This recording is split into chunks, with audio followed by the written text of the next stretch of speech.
di channel Babu Jemang. Kali ini saya mau membagikan tentang keyakinan dan kepercayaan saya mengenai cara perempuan berpakaian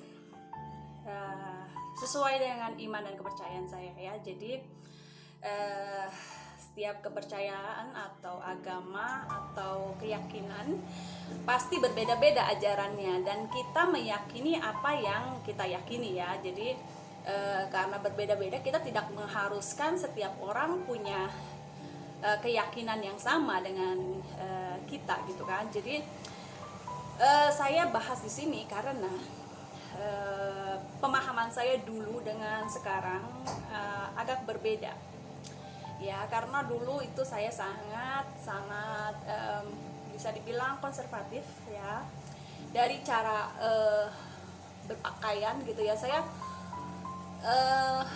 waktu tinggal di Australia pun saya tidak berani berpakaian terbuka karena itu bertentangan dengan keyakinan saya pada waktu itu ya. Memang keyakinan saya pun masih sama gitu sekarang gitu, cuma bedanya dulu saya berpakaian untuk memuliakan pencipta saya. Jadi saya tidak ingin Tuhan dipermalukan dengan cara saya berpakaian, dan saya tidak ingin menjadi alat iblis atau menyebabkan orang lain jatuh ke dalam dosa. Jadi dengan alasan itu saya sangat-sangat menjaga cara saya berpakaian ya. Jadi dulu saya pernah ya dibeliin baju sama ibu pendeta ya. Ibu pendeta saya sangat baik. Kadang-kadang saya dikasih baju karena saya jarang banget dulu beli baju baru ya. Jadi kalau ada orang kasih saya baju, beliin baju baru, saya seneng banget kan. Cuma menurut saya ya, walaupun yang ngasih ini ibu pendeta, untuk saya standar saya sangat untuk saya baju itu terlalu ketat dan saya tidak berani memakainya. Jadi saya tidak pernah pakai baju atasan dan bawahan itu bersamaan. Akhirnya karena menurut saya terlalu ketat gitu kan, dan atasnya terlalu terbuka gitu ya. Walaupun nggak terbuka amat gitu, cuma agak tipis aja di lengan sini, nggak sampai kelihatan ya, nggak kayak sekarang. Saya berani pakai baju kelihatan lengan. Kalau dulu sebelum saya menikah tuh saya nggak berani ya, karena saya meyakini itu tidak pantas untuk seorang wanita Kristen berpakaian. Jangankan pakai celana atau rok di atas lutut gitu, itu juga sama sekali saya nggak berani. Tapi sekarang berbeda, saya berani. Alasannya karena sekarang saya sudah menikah ya, dan suami saya mengizinkan. Dan hukum yang utama buat perempuan yang sudah menikah adalah berpakaian untuk menyenangkan suami. Jadi kalau suami saya tidak senang saya berpakaian serba tertutup, gombrong gitu, itu akhirnya saya lebih menyesuaikan cara saya berpakaian sesuai dengan keinginan suami saya ya. Jadi bukan berarti karena suami saya bule terus saya pakaiannya sekarang ngikutin wanita bule. Saya akan tunjukkan ya ayat-ayat yang ada di kitab suci saya, bagaimana cara seharusnya wanita Kristen itu berpakaian ya. Kita sering mungkin ya yang sudah sering baca Alkitab tahu ayat ini di dalam 1 Timotius. Maaf ya, saya sambil nyuci baju, jadi kedengaran suara mesin mungkin agak mengganggu. 1 Timotius pasal yang kedua, Timotius 2 mulai ayat yang ke-9 saja ya saya baca, karena ini langsung ke perempuan ya. Ada juga yang mengatur bagaimana kehidupan laki-laki ya, sikap orang laki-laki dan perempuan dalam ibadah jemaat. Ini dalam ibadah jemaat judulnya ya. Jadi kehidupan kita memang bukan lagi berdasarkan banyak aturan dan hukum, tapi tetap kita ada aturan ya. Bukan berarti kita tidak punya aturan, bisa. Walaupun ya di dalam perjanjian baru, di dalam kehidupan orang Kristen itu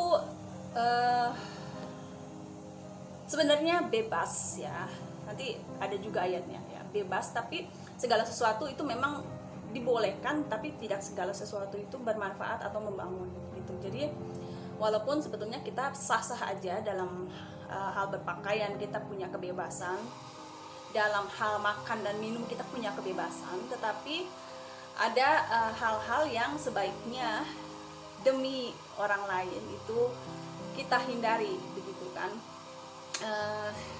Saya baca ya dalam 1 Timotius 2 ayat yang ke-9. Demikian juga hendaknya perempuan, hendaklah ia berdandan dengan pantas, dengan sopan dan sederhana. Rambutnya jangan dikepang-kepang, jangan memakai emas atau mutiara maupun pakaian yang mahal-mahal.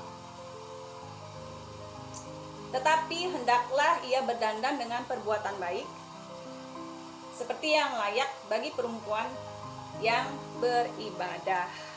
Jadi di sini tidak disebutkan kita tidak boleh berpakaian terbuka, kita tidak boleh pakai baju tanpa lengan, kita tidak boleh pakai rok pendek. Memang tidak disebutkan ya. Kalau kita mau mentaati firman secara kata demi kata itu susah ya, mungkin tidak cocok karena waktu ayat-ayat ini diberikan itu untuk jemaat yang ada di satu tempat yang budayanya begitu kan. Mungkin bagi budaya di situ rambut dikepang-kepang itu nggak pantas gitu kan ya. Tapi di sini atau di mungkin di budaya lain sah-sah aja gitu dikepang-kepang. Tapi kalau kita mau bilang, kamu nggak boleh dikepang loh rambutnya, itu nggak alkitabiah, itu loh ada ayatnya di Alkitab. Bagaimana? Ya kan? Tetap nggak ada orang yang bilang sekarang kamu nggak boleh dikepang rambutnya karena dilarang di Alkitab. Tapi banyak orang yang mengatakan kamu nggak boleh berpakaian begini karena itu tidak pantas ya. Tetapi kita harus mengartikan firman Tuhan itu dengan hikmat dari Roh Kudus, bukan dengan kata demi kata gitu kan. Ada juga kita mempelajari juga bagaimana budaya di satu tempat itu, jadi disesuaikan dengan bagaimana keadaan jemaat di tempat itu. Jadi nggak bisa diambil kata per kata gitu kan. Terus kalau kita mau ambil lagi kata per kata di sini ya, jangan memakai emas atau mutiara, berarti sama sekali kita nggak boleh ya. Seperti saya nih, saya sama sekali nggak memakai emas, nggak memakai mutiara. Apakah itu berarti saya sudah melakukan firman, sudah taat sama ajaran agama saya? Ya, belum tentu ya kan. Sebenarnya bukan itu yang dimaksudkan gitu. Apakah berarti orang Kristen, perempuan Kristen itu nggak boleh pakai emas? Dalam kepercayaan lain ya, dalam agama lain memang mereka sangat-sangat taat dengan tiap kata yang tertulis di kitab sucinya. Jadi apa yang ditulis di kitab suci itu blok itu yang diterapkan ya kan. Makanya ada yang bilang ya nggak boleh pakai emas. Tapi kalau menurut pemahaman saya secara pribadi ya bukan itu maksudnya ya. Hendaklah ia berdandan dengan pantas. Sekarang kalau kita berbicara soal kepantasan, apa sih sebenarnya pantas itu? Kalau menurut pemahaman saya begini, kalau pantas itu berarti kalau kita keluar jalan-jalan itu nggak ada orang yang melotot gitu kan ya kan. Jadi kalau kita berdandan dengan pantas itu artinya normal, wajar, sepantasnya. Jadi orang lihat kita ya biasa aja gitu, nggak melotot, nggak gitu maksudnya. Jadi waktu saya di Indonesia ya saya berpakaian dengan sepantasnya, saya nggak mungkin pakai baju yang bikin orang gitu.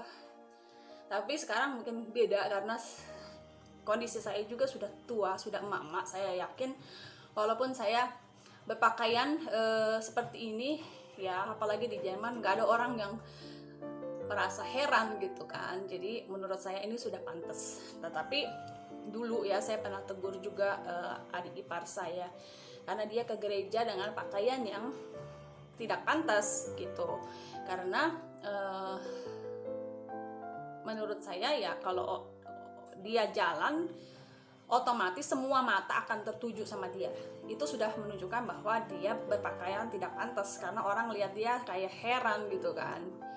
Nah, jadi soal pantas itu begitu menurut saya disesuaikan dengan budaya sekitar. Apa yang diterima oleh masyarakat setempat itu yang harus kita pakai gitu kan. Jangan kita masuk ke satu tempat yang orangnya nggak biasa lihat orang berpakaian terbuka dan kita pakai terbuka. Tapi kalau kita tinggal di Eropa musim panas gitu kan, orangnya banyak yang telanjang ya. Jadi kalau kita berpakaian sedikit terbuka itu orang nggak bakalan melotot gitu. Justru saya yang melotot liatin orang karena saya nggak biasa kan. Nah, kalau anak laki-laki gitu ya, mungkin biasa di lingkungan yang selalu perempuannya berpakaian tertutup, terus tiba-tiba dia ke luar negeri gitu kan, dia bakalan susah mengendalikan diri karena dia tidak terbiasa ya. Dan ini adalah tanggung jawab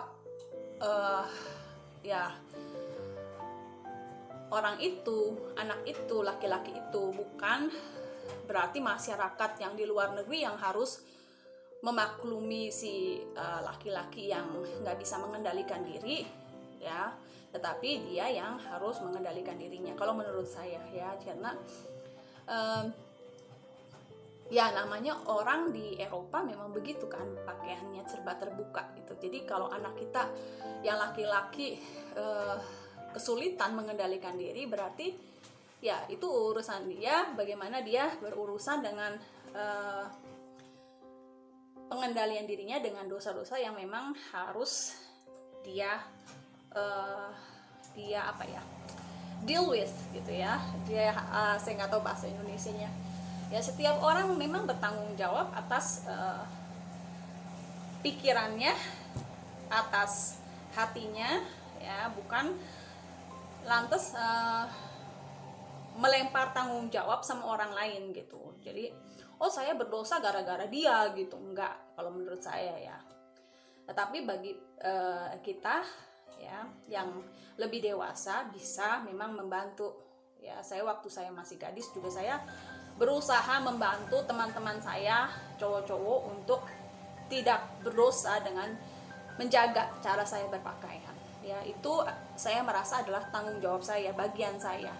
Tapi selebihnya walaupun saya berpakaian tertutup ya, saya tidak bisa mencegah orang lain untuk berpikiran kotor. Itu adalah tanggung jawab dia ya. Jadi nggak bisa semuanya adalah tanggung jawab perempuan ya, karena laki-laki walaupun memang mereka sistemnya begitu ya, tetap mereka bertanggung jawab atas dosa-dosa mereka kalau mereka punya pikiran kotor atau negatif ya.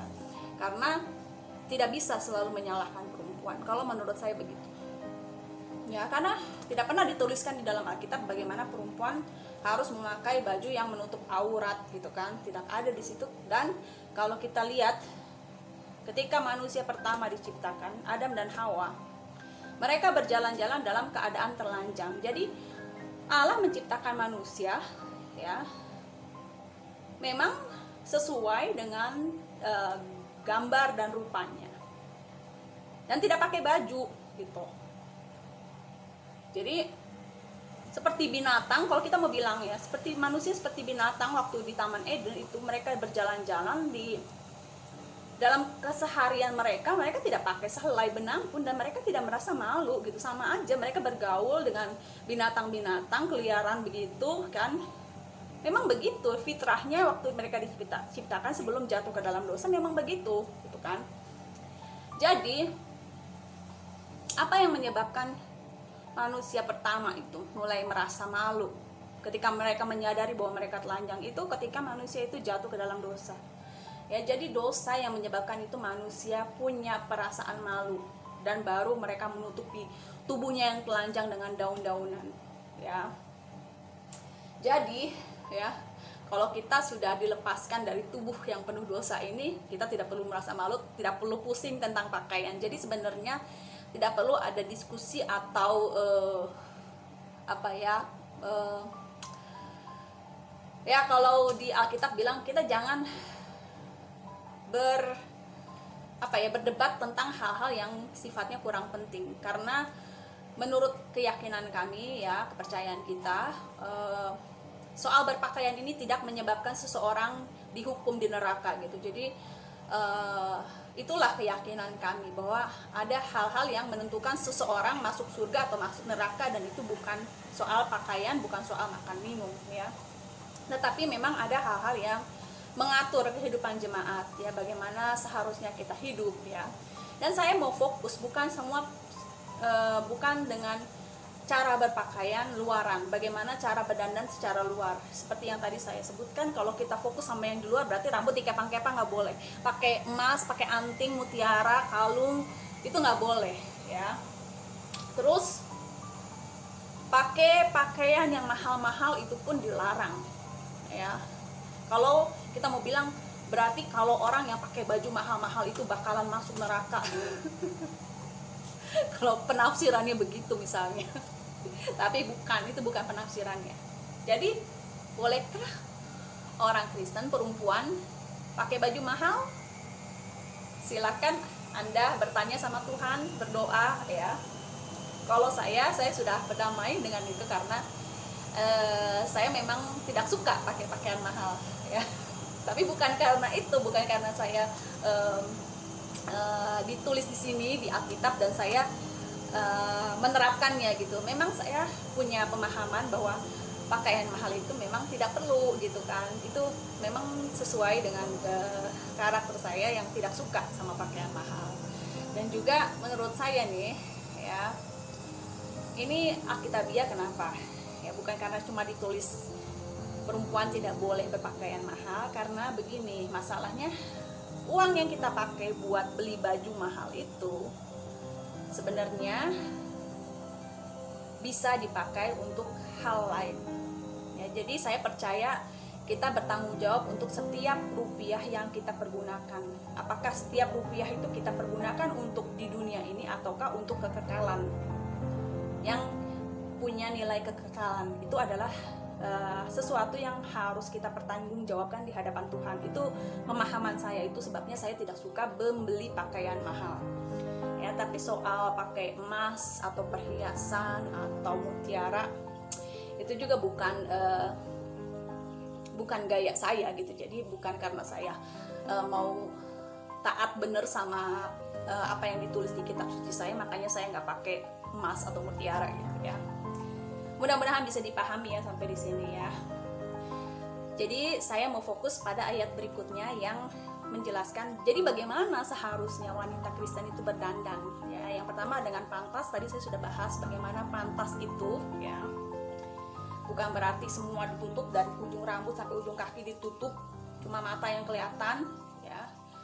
Tapi menurut kita yang pantas di Jerman sama menurut yang pantas di Indonesia sama menurut yang pantas di Arab Saudi itu beda. Jadi kita sesuaikan dengan apa yang pantas bagi masyarakat di situ. Jangan sampai kita ada di satu tempat dan semua orang ngeliatin kita karena kita berpakaian dengan tidak pantas menurut adat istiadat dan budaya masyarakat di situ. Ya, mengerti ya maksud saya? Oke, jadi fokusnya sekarang saya mau baca ayat yang ke-10. 1 Timotius 2 ayat 10. Tetapi hendaklah ia berdandan dengan perbuatan baik. Nah, ini yang harusnya jadi patokan. Jadi bukan dandanan luaran, bukan cara kita berpakaian secara luas, secara fisik gitu ya, tetapi yang dianjurkan, yang harus kita terapkan, yang harus kita jadikan pegangan itu adalah ayat ini.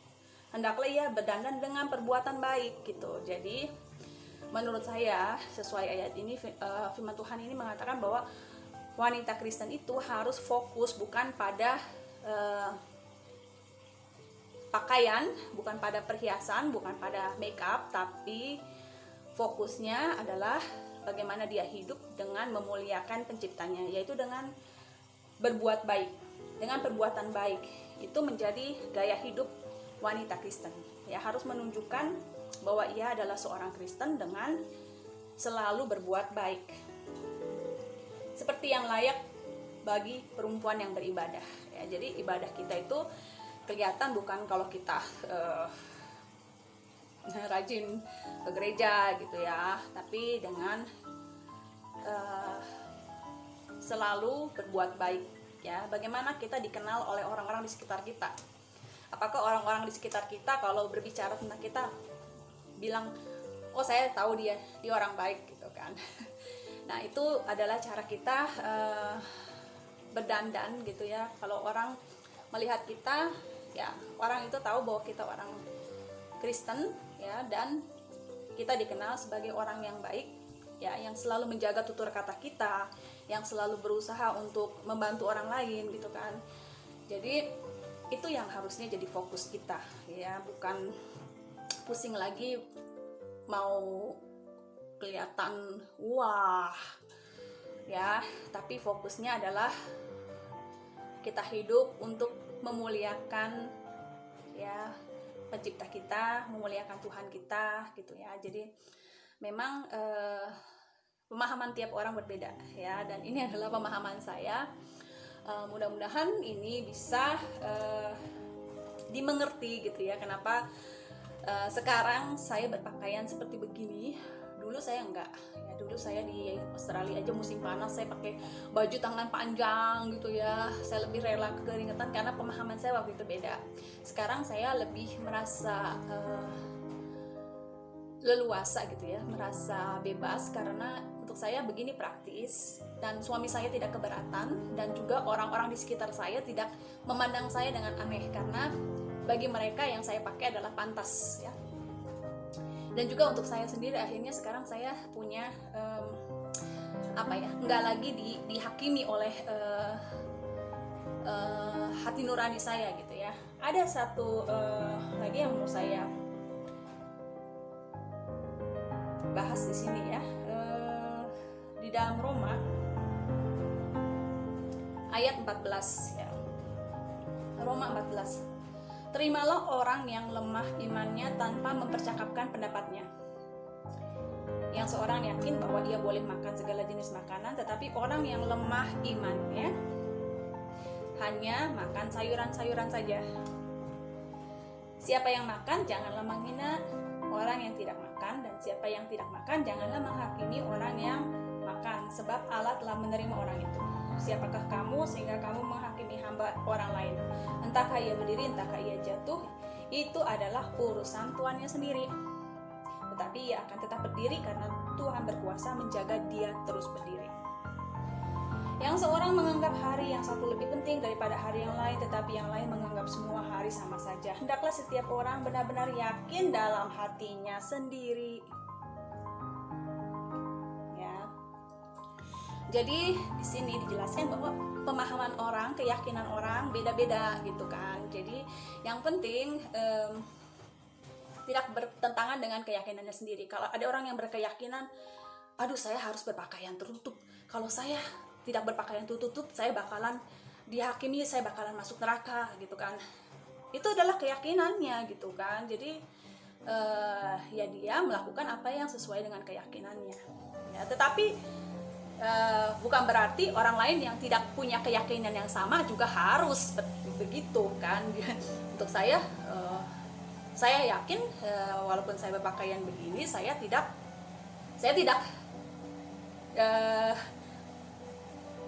dihakimi, tidak bakalan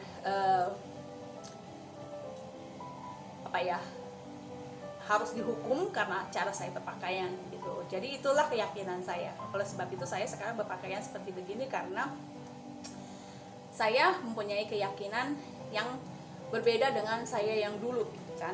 Ya, dulu saya merasa tertuduh, saya merasa berdosa kalau saya berpakaian seperti begini ya. Jadi nasihat firman Tuhan adalah jangan kita saling menghakimi ya, dan kita harus menerima orang yang lemah imannya. Orang yang lemah imannya itu begini maksudnya, ini nggak boleh, itu nggak boleh. Dia percaya kalau saya begini nanti saya dihukum, kalau saya begini nanti Tuhan marah sama saya begitu ya. Itu keyakinannya dia begitu ya.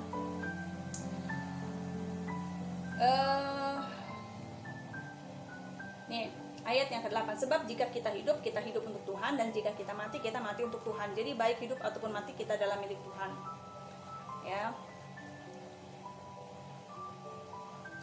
Ayat 12, demikianlah setiap orang di antara kita akan memberi pertanggungan jawab tentang dirinya sendiri kepada Allah ya. Tetapi ada juga kalau kita baca selanjutnya ayat yang 13, karena itu janganlah kita saling menghakimi lagi, tetapi lebih baik kamu menganut pandangan ini, janganlah kita membuat saudara kita jatuh atau tersandung ya. Jadi inilah yang menjadi pertimbangan kita. Itu sebabnya kenapa kita, walaupun kita bebas, boleh berpakaian sesuka kita, boleh makan apa saja, bahkan boleh minum ya. Dulu saya nggak pernah minum alkohol ya. Sekarang saya tidak merasa bersalah kalau saya minum segelas anggur gitu ya, atau saya minum bir gitu, karena saya punya pemahaman yang berbeda ya. Dan juga kalau kita lihat di budaya Israel ya, mereka kalau ada pesta minum anggur itu biasa gitu kan. Perjamuan kudus juga itu minum kan gitu, tapi bukan mabuk-mabukan, itu yang dibedakan. Tetapi sekali lagi, jangan kita membuat saudara kita jatuh atau tersandung. Masalahnya banyak orang Kristen yang kayak orang Rumania gitu ya, atau orang Kristen yang di Indonesia juga berpendapat orang Kristen sama sekali tidak boleh menyentuh alkohol ya. Saya juga pernah kenal sama seorang Amerika ya, dia juga menganut kepercayaan begitu ya. Dia bilang, tahu nggak, alkohol pertama kali saya minum malah di dalam gereja waktu perjamuan kudus, dia bilang begitu. Dan saya bingung, saya pikir ini orang Amerika tapi nggak pernah minum alkohol, karena memang dia menganut pemahaman ini gitu. Dia tidak diperbolehkan gitu ya sama gerejanya untuk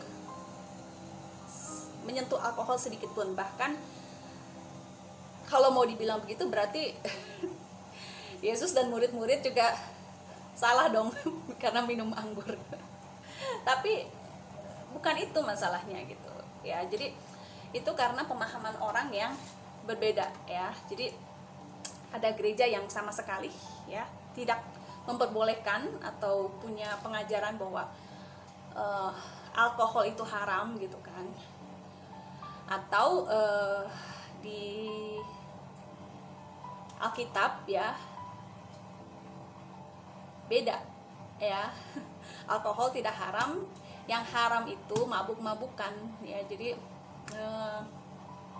ya kalau orang lain mungkin lihat kita minum lalu imannya goncang, goyah karena dia lemah imannya, ada langkah baiknya kalau kita sebagai orang yang lebih kuat imannya, walaupun kita menganut kepercayaan bahwa boleh saya minum gitu, asal jangan mabuk, janganlah kita di depan dia minum gitu ya. Kayak saya dan suami saya kalau di Indonesia dengan orang-orang Indonesia sama sekali kita tidak menyentuh minuman beralkohol, karena kita tahu di Indonesia orang tidak bisa terima. Tapi kalau di Jerman ya bisa saja gitu, nggak masalah gitu. Tapi kita tidak pernah mabuk ya, tidak pernah mabuk-mabukan gitu. Tapi kalau habis makan misalnya minum segelas anggur, atau suami saya kalau di Jerman itu udah biasa dari dulu gitu minum bir gitu ya, itu kita tidak merasa berdosa gitu. Jadi juga tidak sebenarnya tidak dilarang gitu di Alkitab untuk minum. Yang dilarang itu adalah sekali lagi mabuk ya, mabuk-mabukan. Kenapa? Karena waktu kita mabuk kita tidak lagi berpikir secara benar gitu ya. Kebanyakan orang melakukan hal-hal yang tidak baik, yang merugikan waktu dalam keadaan mabuk, karena dia tidak bisa berpikir dengan benar. Itu sebabnya tidak boleh atau dilarang ya mabuk-mabukan ya. Mengerti ya sampai di sini? Jadi walaupun kita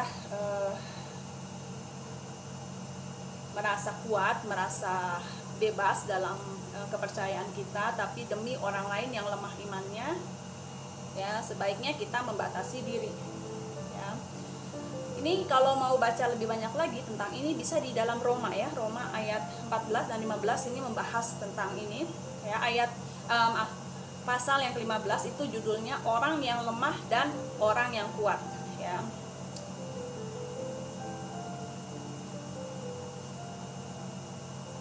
Ayat 17, Roma 14 ayat 17 saya baca. Sebab kerajaan Allah bukan soal makanan dan minuman, tetapi soal kebenaran, damai sejahtera, dan sukacita oleh Roh Kudus. Bukan soal pakaian, bukan soal makanan, bukan soal yang lain-lain, tetapi bukan soal-soal yang sifatnya luaran, tetapi soal-soal yang sifatnya di dalam, yaitu kebenaran, damai sejahtera, dan sukacita Roh Kudus. Itu adalah fokus atau hal-hal yang penting bagi orang-orang yang percaya. Maaf ya, ini mesin. Ayat 19, sebab itu marilah kita mengejar apa yang mendatangkan damai sejahtera dan yang berguna untuk saling membangun. Ya, ada hal-hal yang kita harus demi orang lain, demi membangun, demi mendatangkan damai sejahtera, kita agak membatasi gitu diri kita sendiri gitu kan.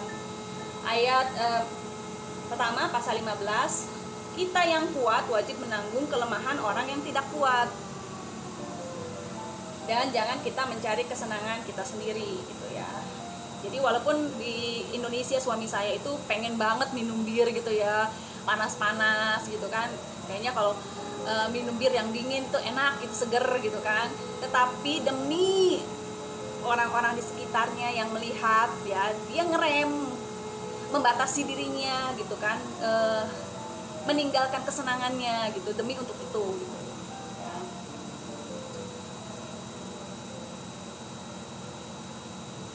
Pasal 15 ayat yang kedua, sebab setiap orang di antara kita harus mencari kesenangan sesama kita demi kebaikannya untuk membangunnya. Karena Kristus juga tidak mencari kesenangannya sendiri, tetapi seperti ada tertulis, kata-kata cercaan mereka yang mencerca engkau telah mengenai aku. Sebab segala sesuatu yang ditulis dahulu telah ditulis untuk menjadi pelajaran bagi kita, supaya kita teguh berpegang pada pengharapan oleh ketekunan dan penghiburan dari kitab suci. Sebab itu ayat 7, terimalah satu akan yang lain seperti Kristus juga telah menerima kita, yaitu untuk kemuliaan Allah. Ya.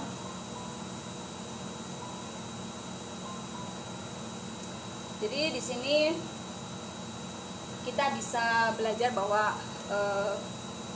ya sebenarnya kita itu sudah dimerdekakan ya. Jadi kita punya kebebasan ya, dan segala sesuatu itu buat kita sah-sah aja. Tetapi bukan kebebasan untuk berbuat dosa. Kita tidak bebas untuk berbuat dosa, tetapi kita harus selalu berbuat baik, selalu hidup dalam kebenaran, selalu memuliakan pencipta kita. Itu yang harus jadi fokus kita. Dan kadang-kadang kita harus membatasi kebebasan kita demi untuk membangun orang-orang yang lemah imannya, begitu ya. Oke, semoga ini bisa membuka sedikit gitu, dan bisa jadi bahan renungan gitu ya. Mungkin yang lain punya pemahaman berbeda, itu nggak masalah, karena setiap orang punya keyakinan dan pemahaman yang berbeda-beda, walaupun kitab sucinya sama ya. Kitab sucinya sama, Tuhannya sama, tapi pemahamannya bisa berbeda. Itu sah-sah aja, tetapi hal-hal seperti itu tidak mempengaruhi keselamatan kita, tidak membuat kita dimurkai atau dijebloskan ke neraka. Jadi yang penting kita tetap hidup dalam iman dan pengharapan akan Tuhan dan Juru Selamat kita. Oke, terima kasih sudah nonton. Sampai ketemu di video berikutnya. Ada yang lupa ya, saya mau tambah sedikit dalam Roma 14 ayat 20 sampai 23. Roma pasal 14 ayat 20, janganlah engkau merusakkan pekerjaan Allah oleh karena makanan atau pakaian atau hal-hal lainnya. Segala sesuatu adalah suci, tetapi celakalah orang jika oleh karena makanannya atau cara dia berpakaian orang lain tersandung. Baiklah, engkau jangan makan daging atau minum anggur atau sesuatu yang menjadi batu sandungan untuk saudaramu. Berpeganglah pada keyakinan yang engkau miliki itu bagi dirimu sendiri di hadapan Allah. Berbahagialah dia yang tidak menghukum dirinya sendiri dalam apa yang dianggapnya baik untuk dilakukan. Ayat 23, tetapi barang siapa yang bimbang kalau ia makan, atau barang siapa yang merasa bersalah kalau dia berpakaian tidak tertutup, atau dia merasa bersalah kalau dia minum anggur, minum bir, maka ia telah dihukum. Ya, jadi orang yang percaya kalau dia tidak boleh melakukan hal demikian, ya untuk dia sudah dihukum gitu ya. Karena ia tidak melakukan berdasarkan iman. Dan segala sesuatu yang tidak berdasarkan iman adalah dosa. Ya, jadi kalau kalian percaya bahwa kalian tidak boleh melakukan itu, bahwa itu adalah berdosa, berarti ya itu dosa kalau kalian lakukan. Mengerti ya maksudnya? Tapi buat orang lain yang yakin bahwa itu bukanlah dosa, berarti tidak apa-apa gitu. Bukan berarti standar yang sama yang menurut kalian dosa, buat orang lain kalau dia lakukan itu dosa juga.